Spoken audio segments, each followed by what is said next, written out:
All right, let's talk about System 2 thinking, all right? So we just talked about System 1, which is the quick and automatic system for thinking, where that's the system that is in control most of the time.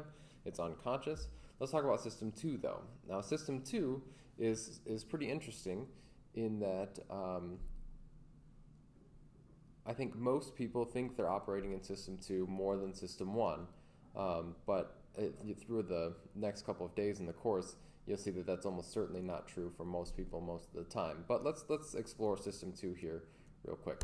On each of these slides, I'm going to give you something to do or think about, and then at the end we'll kind of summarize. So where have you heard this sound before? So I'm going to play a sound for you, and you tell me where you have heard it.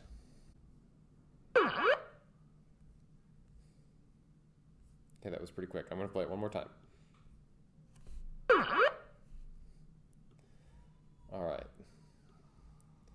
So if you didn't know, if you didn't figure it out, I'll give you another second to think about it.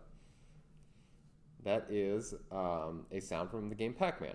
Okay, so if you didn't get that, maybe you haven't played enough Pac-Man, but that is from the game Pac-Man. All right. Here's another one. Add the following numbers in your head, then divide it by 2.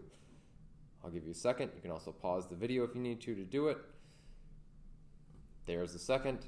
Okay, double check what you got. I think you should get 17. Next one. Is this a valid argument? Cam claims that iPhones are better than Samsung phones. She says that they're faster and have a more intuitive interface. She adds that her iPhone has better battery life than any other phone she's had before. So check that. Is that a valid argument? Think about that for a second. Okay, pause if you need more time. I'm going to explain that it's not a valid argument, right? Because she adds that her iPhone has better battery life than any other iPhone she's had before. She should be comparing that to other Samsung phones. It doesn't necessarily follow that since she has an iPhone that's better than all her other iPhones, that iPhone is better than Samsung in terms of battery life. Okay. Everything on the previous slides, you use System 2 thinking, all right?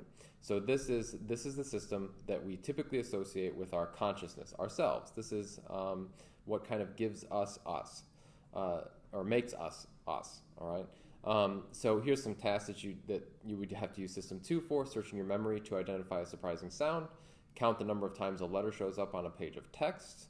So you're telling your mind to track for these particular letters, and then you do that. That's a System 2 process. Check the validity of a complex argument. The previous slide wasn't that complex, but still following a line of logic or an argument. Tell someone your phone number if you have to think about it and remember it.